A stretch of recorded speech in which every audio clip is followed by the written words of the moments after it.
എന്ന് പറഞ്ഞു കഴിഞ്ഞാൽ എന്താണ്, ഡെസ്ക്ടോപ്പ് പബ്ലിഷിംഗ് സോഫ്റ്റ്വെയർ ആണ്, അഡോബി സിസ്റ്റത്തിൻ്റെതാണ്. നമ്മൾ ഇല്ലുസ്ട്രേറ്ററും ഫോട്ടോഷോപ്പും പോലെ തന്നെ എന്താണ് വിഷ്വലി അപ്പീലിംഗ് ആയിട്ടുള്ള ഡിജിറ്റൽ പ്രിന്റും അല്ലെങ്കിൽ എന്താണ് പ്രിന്റും അങ്ങനെയുള്ള മീഡിയംസ് ക്രിയേറ്റ് ചെയ്യാൻ വേണ്ടിയിട്ട് അത് യൂസർ ഫ്രണ്ട്ലിയും വെറൈറ്റി റേഞ്ചസ് ഓഫ് ടൂൾസും ഉള്ളതാണ്. അപ്പോൾ ഗ്രാഫിക് ഡിസൈനേഴ്സിനും പബ്ലിഷേഴ്സിനും മാർക്കറ്റേഴ്സിനും ഇൻഡിസൈൻ എന്ന് പറഞ്ഞാൽ വളരെ ഇമ്പോർട്ടൻ്റ് ആയിട്ടുള്ള സോഫ്റ്റ്വെയർ ആണ്. കോംപ്ലക്സ് ആയിട്ടുള്ള ലേഔട്ട് ഉണ്ടല്ലോ, കോംപ്ലക്സ് ആയിട്ടുള്ള ലേഔട്ട് നമുക്ക് ഈസി ആയിട്ട് ഹാൻഡിൽ ചെയ്യാൻ പറ്റും. ടെക്സ്റ്റ്, അതേപോലെ images, graphics, brochures, magazines, posters, okay. പല സോഫ്റ്റ്വെയറിൽ ചെയ്യാന്നുണ്ടെങ്കിൽ ഇൻഡിസൈനിൽ കുറച്ചും കൂടി ഈസി ആയിട്ട് ചെയ്യാൻ പറ്റും. അതേപോലെ ടെംപ്ലേറ്റ് ഉണ്ട്. ആ ടെംപ്ലേറ്റ് എടുത്തു കഴിഞ്ഞാൽ നമുക്ക് അതിനെ കസ്റ്റമൈസ് ചെയ്താൽ മതി.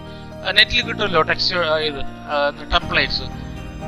അതേപോലെ ടൈപ്പോഗ്രഫി കൺട്രോൾ, അതായത് നമ്മൾ ടൈപ്പോഗ്രഫി അറിയാമല്ലോ, ടെക്സ്റ്റിന്റെ ടൈപ്പോഗ്രഫി നമുക്ക് കുറച്ചുകൂടെ നല്ല രീതിയിലുള്ള അലൈൻമെന്റ്, സ്പേസിങ് അങ്ങനെയുള്ള കാര്യങ്ങളൊക്കെ ചെയ്യാൻ പറ്റും.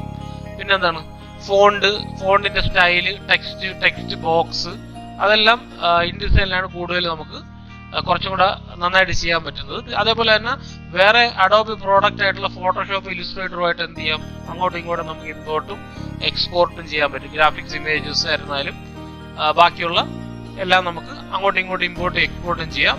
പിന്നെ എന്താണ് പ്രിന്റിങ്ങും ഡിജിറ്റൽ പബ്ലിഷിംഗ് ഫോർമാറ്റിലും എന്താണ് ഏറ്റവും കൂടുതലും പോലെ തന്നെ. പക്ഷെ ഏറ്റവും കൂടുതൽ ഏതിലാണ് നമ്മൾ ന്യൂസ് പേപ്പർ അങ്ങനെയുള്ള കാര്യമൊക്കെ ചെയ്യില്ലേ, ന്യൂസ് പേപ്പർ, മാഗസീൻസ് അങ്ങനെയുള്ള കാര്യങ്ങളെല്ലാം നമുക്ക് കൂടുതലായിട്ടും ഈസി ആയിട്ട് ചെയ്യാൻ പറ്റുന്ന ഇൻഡിസൈനിലാണ്. ഇപ്പൊ പേപ്പറൊക്കെ ഫോട്ടോഷോപ്പ് ചെയ്യാന്ന് പറഞ്ഞാൽ അത് ബുദ്ധിമുട്ടാണ്. പിന്നെ ഡിജിറ്റൽ പ്ലാറ്റ്ഫോംസിലും നമ്മളെല്ലാം പോലെ തന്നെ പ്രിന്റിംഗ് പ്ലാറ്റ്ഫോംസിലും എന്താണ് നമുക്ക് പ്രൊഫഷണലായിട്ട് അല്ലെങ്കിൽ പേഴ്സണൽ പർപ്പസിന് വേണ്ടിയിട്ട് നമുക്ക് കൂടുതലും ഗ്രാഫിക് ഡിസൈനേഴ്സ് ഇൻഡിസൈൻ യൂസ് ചെയ്യുന്നു.